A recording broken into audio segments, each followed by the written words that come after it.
కేరళ ఎన్నికల ఫలితాలపై BJP MLA Raja Singh స్పందించారు. కేరళలో బీజేపీ చూపిన ప్రభావం, అక్కడ సాధించిన ఫలితాలను ప్రస్తావిస్తూ ఆయన కీలక వ్యాఖ్యలు చేశారు.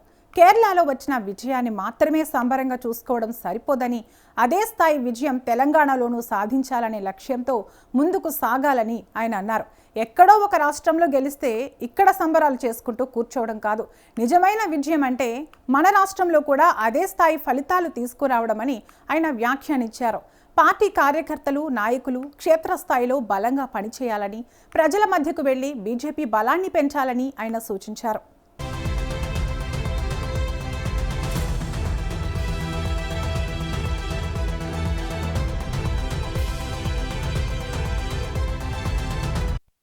తెలంగాణలో పార్టీ ఎదుగుదలపై రాజాసింగ్ ఆవేదన వ్యక్తం చేశారు.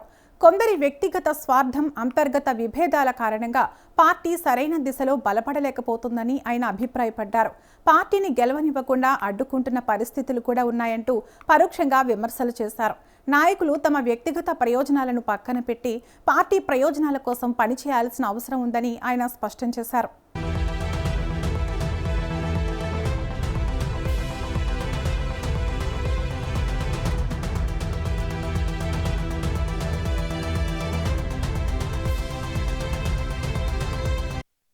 కేరళలో వచ్చిన విజయాన్ని ఒక ప్రేరణగా తీసుకుని అదే ఉత్సాహాన్ని తెలంగాణలో కూడా చూపించాలని ఆయన కోరారు. ప్రజల్లోకి వెళ్లి వారి సమస్యలను అర్థం చేసుకుని బలమైన ప్రజా మద్దతు నిర్మించాల్సిన అవసరం ఉందని ఆయన పేర్కొన్నారు. ఇతర రాష్ట్రాల్లో గెలుపు చూసి సంబరాలు చేసుకోవడం కాదు, మన రాష్ట్రంలో కూడా గెలిపించి నిజమైన విజయోత్సవాలు జరుపుకోవాలి అని రాజాసింగ్ వ్యాఖ్యానించారు.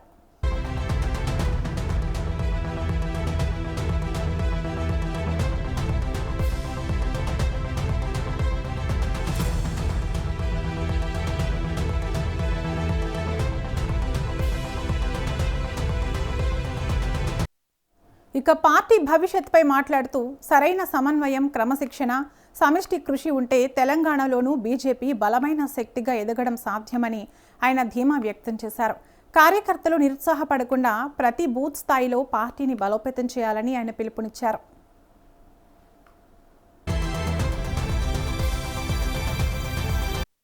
ఆసాంలో కానీ, పాండిచేరిలో కానీ, బంగాల్లో కానీ 3 స్టేట్లో చాలా మంచిగా రిజల్ట్ వచ్చింది. అక్కడ భారతీయ జనతా పార్టీ గెలిచింది. కానీ అక్కడ కార్యకర్తలు మంచి సంబరాలు చేసుకుంటున్నారు, వాళ్ళకి అధికారం ఉన్నది. కానీ మన తెలంగాణలో కూడా సంబరాలు చేసుకుంటున్నారు, అర్థమైతే లేదు. ఇంకా ఎన్ని సంవత్సరాలు వేరేళ్ళు పెళ్లి చేసుకుంటే మనం ఇక్కడ డాన్స్ చేయాలి, అర్థమైందా? అంటే ఇంకా ఎన్ని సంవత్సరాలు? బంగాల్ అట్లాంటి స్టేట్ లో భారతీయ జనతా పార్టీ గవర్నమెంట్ వచ్చిందంటే అది చాలా పెద్ద మాట. ఎందుకంటే అక్కడ మమతా బెనర్జీ ఒక గుండా రాజ్యం, ఒక రాక్షసి రాజ్యం అంటారు దాన్ని. అక్కడ భారతీయ జనతా పార్టీ కార్యకర్తల్ని చంపినారు, హిందూ సంఘాలు కార్యకర్తల్ని చంపినారు. కానీ వాళ్ళు భయపడలే.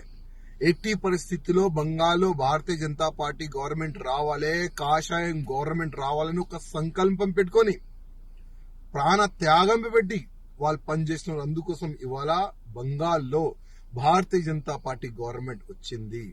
కానీ మన తెలంగాణలో కూడా ఇప్పుడు ఉన్న ప్రెసిడెంట్ కి మంచి ఫ్రీడమ్ ఇస్తే, రామచంద్రరావు గారికి మంచి ఫ్రీడమ్ ఇస్తే 100% తెలంగాణలో కూడా గవర్నమెంట్ వస్తుంది. కానీ కొంతమంది ఈగోయిజం వల్ల తెలంగాణ నష్టపోతుంది. తెలంగాణలో ఉన్న భారతీయ జనతా పార్టీ మొత్తం సర్వనాశనం అవుతుంది.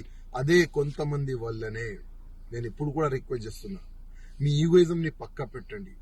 కొద్దిగైనా సిగ్గు ఉంటే బంగాల్లో ఏ విధంగా గవర్నమెంట్ వచ్చింది, అక్కడ కార్యకర్తలతో అధికారులతో కనుక్కోండి.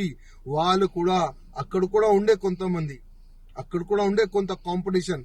కానీ వాళ్ళు ఒక సంకల్పం తీసుకున్నారు, లేదు మా ఈగోయిజం ని మేము పక్కా పెడతాం, గవర్నమెంట్ తీసుకొని వచ్చేలాగా మేము పనిచేస్తామని అక్కడ అందరు కలిసి మిలిసి పనిచేస్తున్నారు. అందుకోసం బంగాల్లో బీజేపీ గవర్నమెంట్ వచ్చింది. మన తెలంగాణలో కూడా కొంతమంది నాయకులు ఈగోయిజం ని పక్క పెడితే ఇక్కడ కూడా గవర్నమెంట్ వస్తుంది, పక్క వస్తుంది. సెంటర్ నుంచి అంటే మన ఢిల్లీ నుంచి వచ్చిన నిధులు కరెక్ట్ క్యాండిడేట్లకు ఇస్తే పక్కా ఇక్కడ కూడా బీజేపీ గవర్నమెంట్ వస్తుంది. కానీ ఆ నిధుల్ని ఏ విధంగా గాయబ్ చేసినారు అందరికీ తెలుసు. ఎంతోమంది బీజేపీ పైన నమ్మకం పెట్టుకొని చాలా వరకు వేరే పార్టీ నాయకులు బీజేపీలో చేరినారు. వాళ్ళకి మర్యాద ఇవ్వండి. ఎంతో మంది సీనియర్లు ఉన్నారు మన బీజేపీలో తెలంగాణలో, వాళ్ళకి మర్యాద ఇవ్వండి. ఎంతో మంది బీజేపీ కార్యకర్తలు ఉన్నారు, వాళ్ళ ఇంటి పని ఇడిచి మొత్తం సమయం మన పార్టీకి ఇస్తారు, వాళ్ళకి మర్యాద ఇచ్చండి. కరెక్ట్ పని చేస్తే, ఈగోయిజం ని పక్కా పెడితే 100% తెలంగాణలో కూడా వచ్చే ఎన్నికల్లో భారతీయ జనతా పార్టీ వస్తుంది. రామచంద్రరావు గారు, ఇప్పుడు మీరు భారతీయ జనతా పార్టీకి ప్రెసిడెంట్ గా ఉన్నారు. మీరు ఎవరి మాట వినకండి. ఇవాళ మీరు మీ చేతిలో ఉన్నది, ఇవాళ మొత్తం పార్టీ తెలంగాణ బీజేపీ పార్టీ అంటే మీ చేతిలో ఉంది. వాళ్ళు వీళ్ళు చేతిలో ఆడకండి. ఫ్రీడమ్ తీసుకోండి.